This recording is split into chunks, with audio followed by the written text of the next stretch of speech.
Welcome to another podcast, One Door at a Time. Concentric Education's way to convey everything that's happened, not just in education, but in politics and in the broader community. Each week we come and try to bring you a new guest talking about a different perspective. And today I am blessed with the Councilman from Baltimore City, Dr. John Bullock.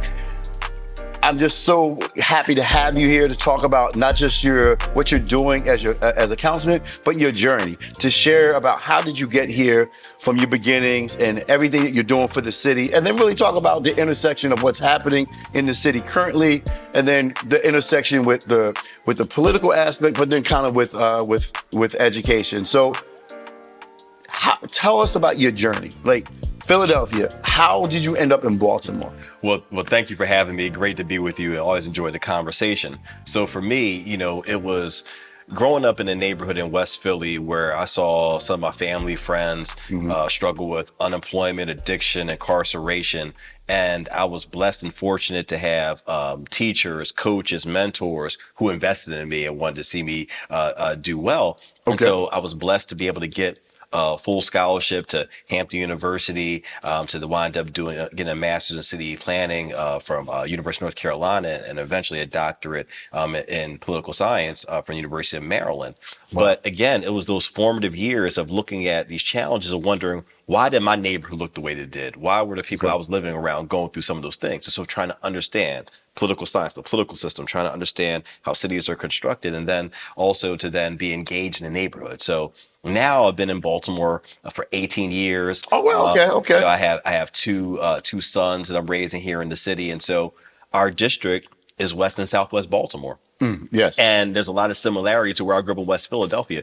Coincidentally, the trolley line that I rode was the 34 trolley, which ran down Baltimore Avenue in Philadelphia to City Hall. So again, I look at the connection between what I experienced as a young person, my educational journey, and then here where I am, not only, working as an elected official for the city of Baltimore, but then also as an educator at Towson University, teaching young people about the political system, about how cities work. So for me, it's a labor of love.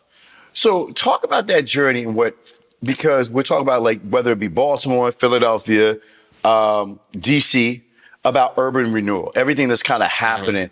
What was mid-90s Philly like, West Philly?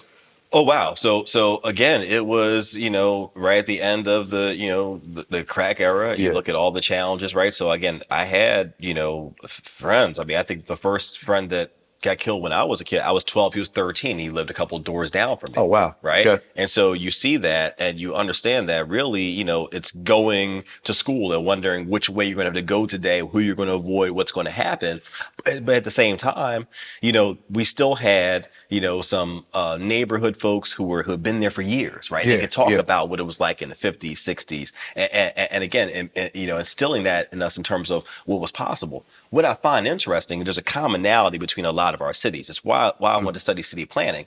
So if you look at how our neighborhoods have changed, the same place I look at a corner in West Philadelphia where I had an incident as a younger person is now a much more sought after area. It's been renewed. There's shops and restaurants and outdoor cafes and all that. And so we talk about gentrification or neighbor revitalization, whatever term you want to use. We see this as theme.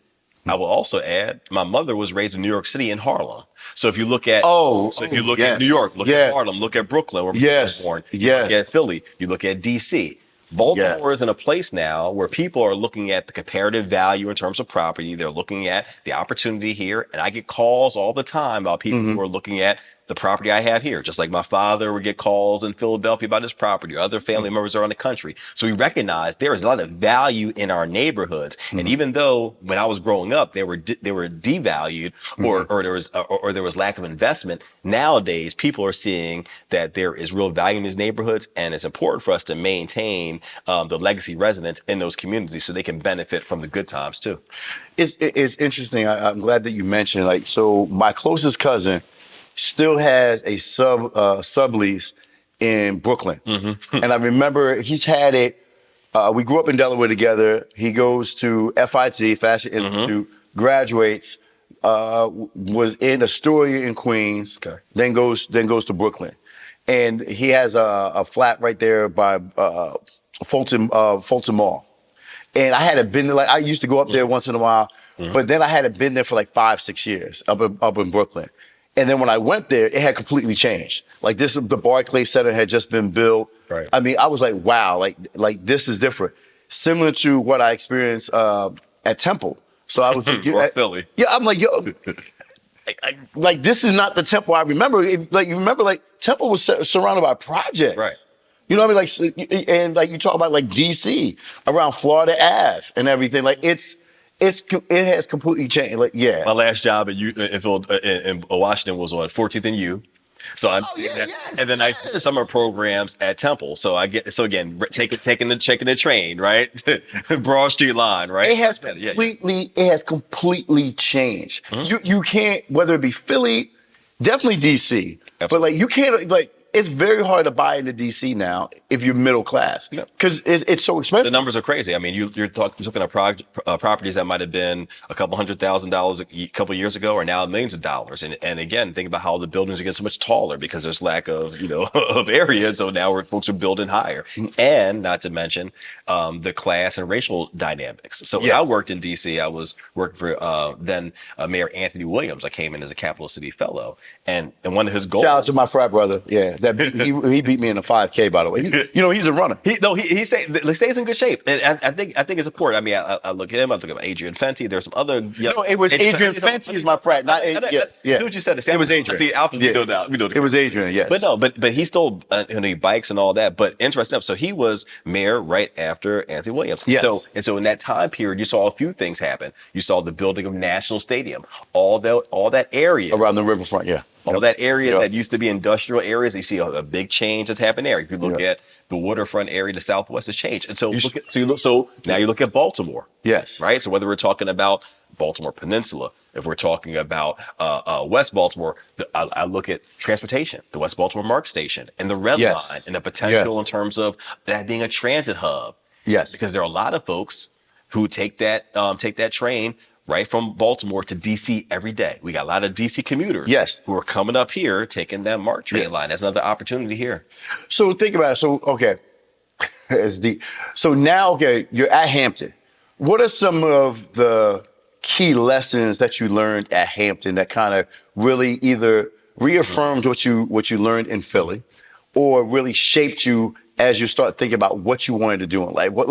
Because I always say the HBCU experience is so unique.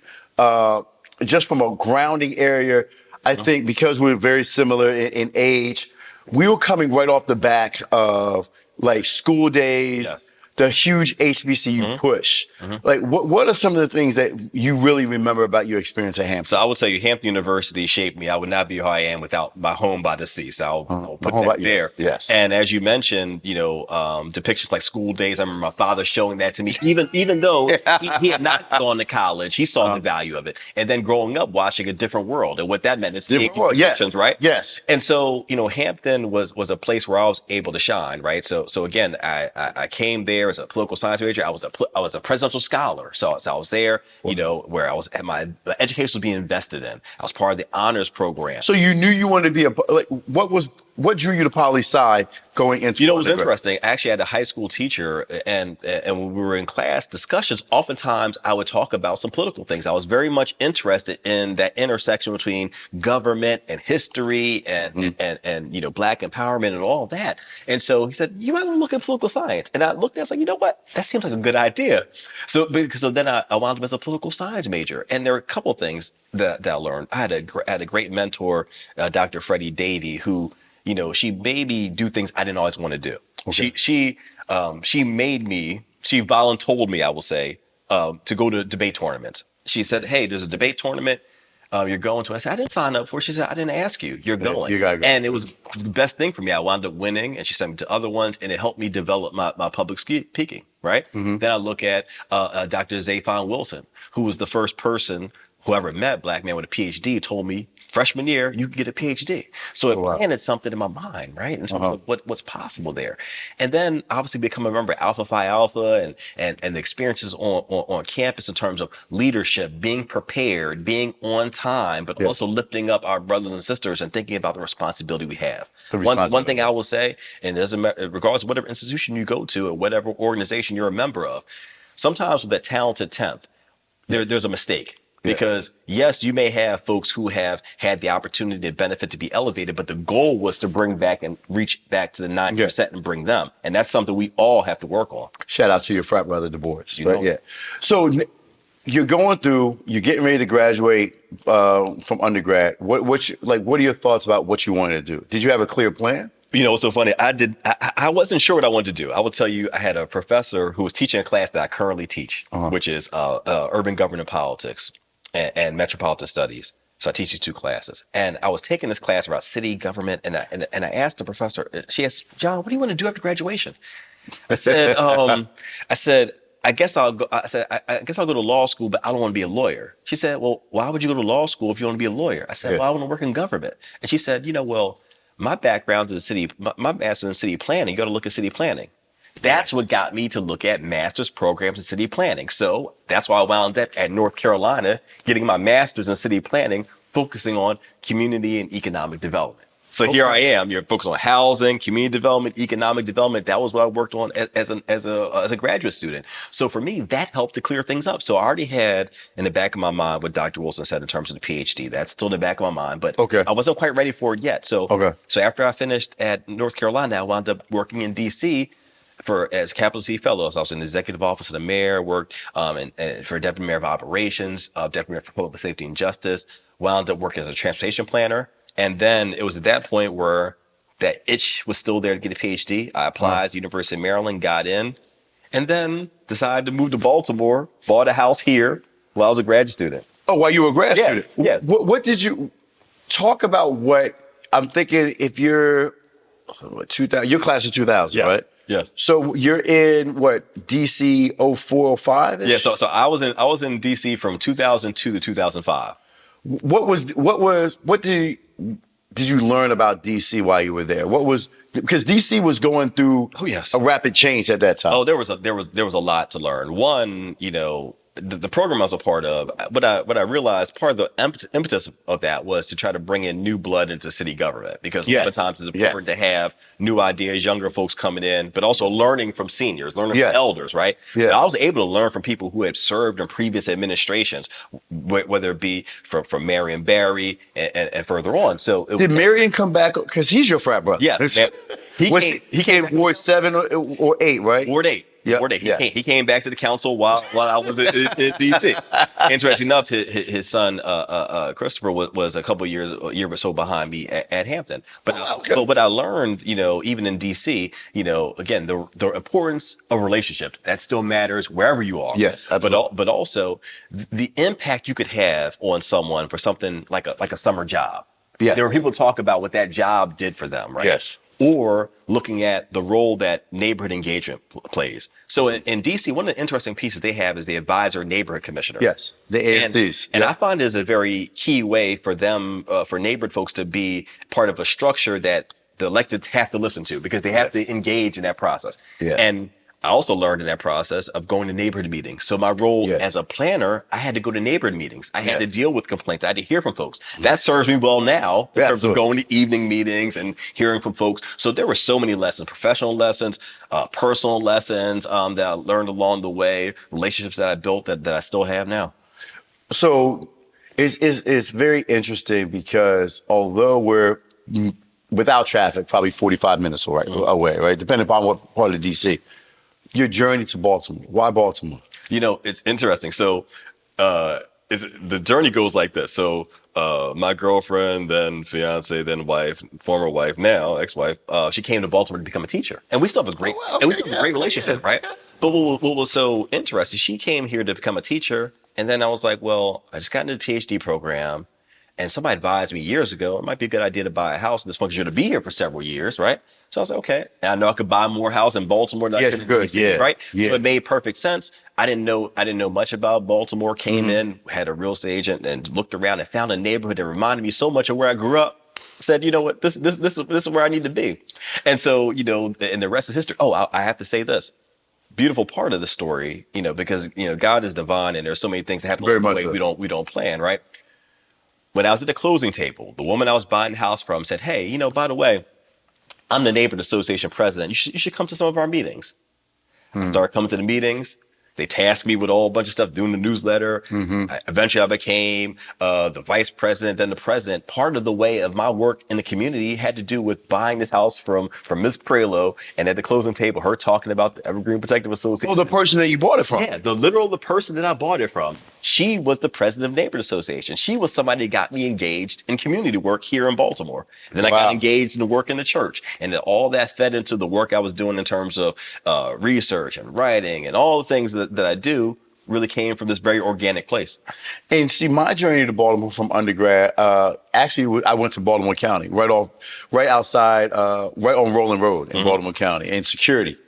And I stayed there for like a year with my line brother. He moves back to Philly, to Germantown. And then I moved into the city because I was teaching at Forest Park, and then I went to Southwestern. I went to there's two houses. There's two large apartment apartment complexes right on Druid Park Lake Drive. I know them very well because I run in the park. Yeah, the Chateau and the Riviera. And so I'm right overlooking the reservoir. Gotcha. Right? And I mean, this was, we probably came into the city right around the same time, like 05, 06. Yeah, I moved to August of 05. And I used to run around the reservoir that they're still doing work on. But then I used to run down Utah and go to the Y on Drew Hill, right? And I always was running by those brownstones. So if you remember, so definitely in Harlem, the brownstones, Brooklyn, the brownstones. I used to look at these massive brownstones and was like, wow, like these things are huge. Right. And I always wanted one, but they had yet to kind of flip. It was not gentrified and stuff like that. And there was still a lot of activity, challenges in that neighborhood. But long story short, now I actually own a brownstone in 21217. Good. Right on Utah, like south of North Ave. And you know what I mean? It's a historic block. And having lived in the county in PG, but now living in the city, like there's an essence and a feeling of the city that's powerful. So now you've purchased a home. How did you're going through the neighborhood? What made you start thinking about running in your council? So one, just want to reflect what you said. It was beautiful in terms of the housing stock that we have, and it's been undervalued for so long, and think about where the possibilities are. I remember I used to walk, because I had a dog at the time, and I would walk the neighborhood, and I would see some of these vacant properties, like, man, if only, right? Yes. What the possibilities were. So that was one part of it. The other thing was, oh, you in West? Yeah, West. So I've been in West the whole time, right? Yeah, me too. And so then I go into neighborhood meetings, and I would see the previous representative, and other elected officials come to meetings, and thinking, wow, I had this experience in DC, and I know we could do this a little bit different, or I had this experience in Philly, or I saw this in North Carolina, or this might be a good idea, and I've researched this, and maybe we ought to look at this a different way. So I'm thinking, I've been blessed with a lot of opportunities. I've been blessed with some experiences that I would love to be able to bring to the table to help push our neighborhoods forward. And that was really the key. And I will tell you this: the first time I ran back in 2011, I did not win, but I learned so much. 2011, wow! I first ran 2011, and I didn't win, but I learned a lot. One, I just learned about sticking at it, developing increased relationships. And there were a lot of folks who saw me working, and they came along to help and work, and they saw that I was really committed. Like, I'm raising my family here. I have skin in the game, right? I had one son the first time. Now I have two sons. Whether they're going to city schools. So again, thinking about what the possibilities are. So for me, it was having the experience of studying it and doing it in other places, but also I'm a homeowner. I'm investing here. I'm raising a family here, and I want what's best. Not only for my family, but for other families as well. Absolutely. So how did you finally break through? Like, what was that moment like when you get elected? It was a beautiful moment, all right, because you're trying and you're successful in that regard. But then also now the real work begins. Yes. And you start to think about just the volume of issues you're dealing with. So, for instance, I'll give you this fact, right? So now the number is around 14,000, but before it was 15,000 vacant properties in the city. And I would say out of 15,000 vacant properties, there were 5,000 alone in my district. Right now, there are just around 4,000. Wow. Just in our district alone. Right. So that means we're going to get the complaints around the dumping, the activity around those places, the structural damage, all of those issues. Right. But then also having to fight through and get some things done. So around affordable housing, I've been blessed to be able to get legislation passed around affordable housing and around environmental issues and around tax incentives and all kinds of things. And so it's been helpful and it's been great in that regard. But also it's just the challenge, it's the up and down, right? It's the fact that I have two phones and sometimes I'm getting a call about a shooting or a fire. Or water outage or some other catastrophe, and we've seen a lot. I mean, I would say it's matured me a lot because over the last 7, almost 8 years, we've seen so much in our city, right? Yes. I mean, nationally, statewide, citywide. But what I will say with all of this, I wouldn't trade the opportunity for the world because the work is rewarding. We don't always get a thank you. Sometimes we do, but also, seeing things come to life. Some of these older buildings, some of these industrial sites, formerly vacant buildings, seeing them come to life, that brings me joy. So again, for me, there are so many, great things that have happened, but there's still so much for us to do too. What has been the biggest challenge from what you thought it would be compared to what it actually is? Well, it's a great question. One of the things that, at first got me, or I wasn't expecting as much of was being lobbied. But what people don't realize is that regardless of whatever issue, that there are always people who are lobbying you, right? The pro side, the con side, right? And so and issues as small or as large as you can imagine, and the number of people who have demands on your time, right? So again, I knew about neighborhood meetings, but also as you're talking about neighborhood meetings, you're talking about chairing committees. So in the first term, I chaired the Housing and Urban Affairs Committee. Now I chair the Finance and Performance Committee, right? So again, as you think about your schedule and working with other council members and thinking about all those kinds of things, and then also balancing family life. Right. So I have two young people, right? Yeah. And we're involved in activities, right? And all of that and balancing the things that, we see and then also dealing with the media, dealing with others, right? The messaging, social media. I didn't realize how much social media will play a role in terms of what we do as electeds too. And see, our generation, what's interesting, we grew up without it. Right. Hell, I remember in undergrad, my line brother telling me about email. That wasn't really an issue in high school. Look, I got my first email address when I got to Hampton University in 1996. Yes, yes. It's funny. I remember I had an alphanumeric cell pager, and I thought I was the man. Yes. When I had the first flip phone in '99, right? Yes. So I thought I was doing something. But now my young son, who's 14, I had to get my phone when he was 13. So it's different. When you call our house, somebody answered the phone, and it wasn't always you, right? Remember, when we were coming, late college, early Black Planet. Oh yes. Was that? But yeah, it's different. But having to navigate that now. So you have people now, like our children, a very similar, same generation. They're born into it. It's a part of who they are. We had to grow into it. Right. Like, I struggle with it. Right? Like what to post, what not to post, where to have presence, what not to have presence. Like even in my organization, like I don't even know what I'm doing with it, right? But it's it's a gift and a curse and such a powerful instrument to connect with constituents. Absolutely. And to kind of move and message certain things. Where has you, since you've been here, even before you were elected official, where have you seen the greatest growth in Baltimore? And where does the work still have to be done?